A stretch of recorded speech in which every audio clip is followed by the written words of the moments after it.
everybody, Dawn Stammer of Into Health Wellbeing here again on this Mindful Monday, and I'm here to tell you a little bit about what I read in my paper today, the Daily Mail. And today I was really impressed by Jenny Murray, a columnist in the Daily Mail.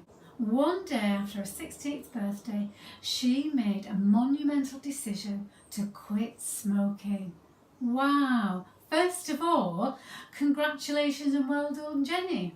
And as an ex-smoker or someone who is now smoke-free, I can relate to that because it took my mother till the age of 73 to give up her nicotine addiction.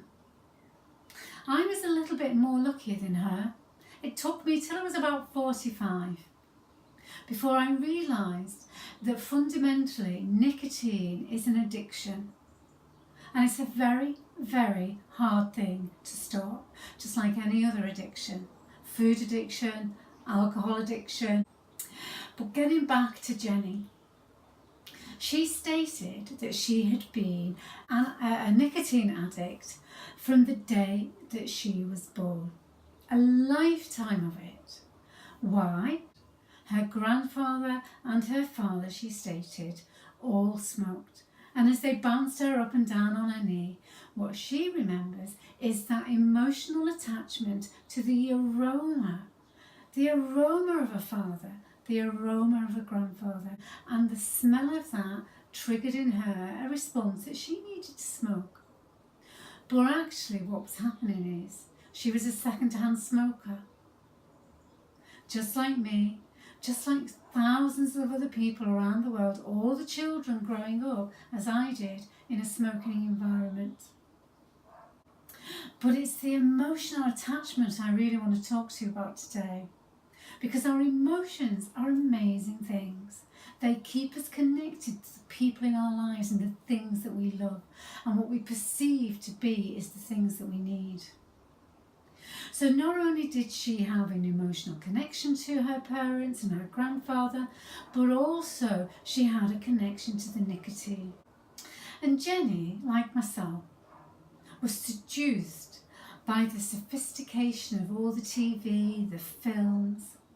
She became a slave to the weed, and sneaking off eventually for a quick fag here and a quick puff there. Now that's really interesting. Emotionally replacing sweets and chocolate for cigarettes. So addiction was Jenny's smoking. She smoked through her breast cancer, her hip replacement, and even while she was hooked up to a drip, she states in the paper, she still smoked, sneaking off around the back of the hospital for a quick cig. That's the sheer power of what it's like when we're addicted to cigarettes and nicotine. But what's really interesting is our own mind is more powerful.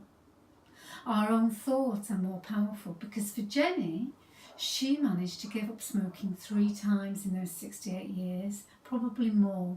But what she reports in the paper today, 2 of them were pregnancies.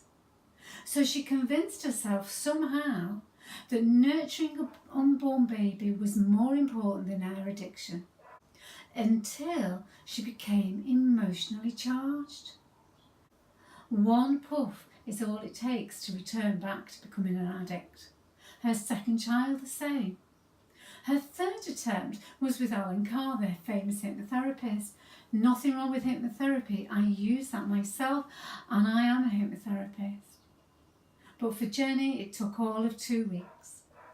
Once she became emotionally charged once again with high anxiety, overwhelmed by work, having to meet deadlines for the newspaper, getting really grumpy and anxious, and all the things that we do, or when other people do, when they want a cigarette and they need that nicotine hit, is we become unsociable. Grumpy, angry, can't focus, need a cigarette.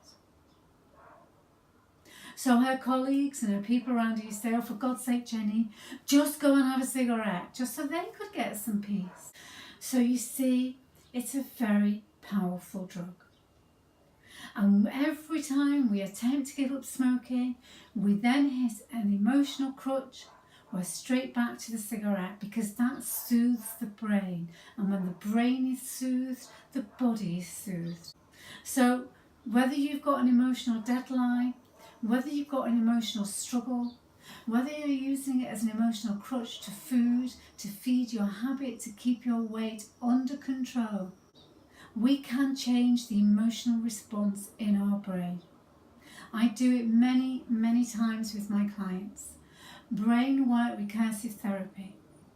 BWRT is a quick, rapid, content-free therapy. So if you can't get motivated, if you can't quite manage to get over the emotional attachment to your cigarette, to your smoking habit, then I'm here to help you. Normally it takes between 2 and 3 sessions. If you think it's linked, or you believe it's linked, to the emotional attachments, social, relationships, food, wherever the attachment is to, even like Jenny, to the link to her father and grandfather. When you're ready to change, I'm ready to work with you. So give me a call here into Health Wellbeing. I'm based in Haydock, St Helens on Merseyside. I am the only BWRT therapist and practitioner on Merseyside. I can help you make the preferred changes that you want.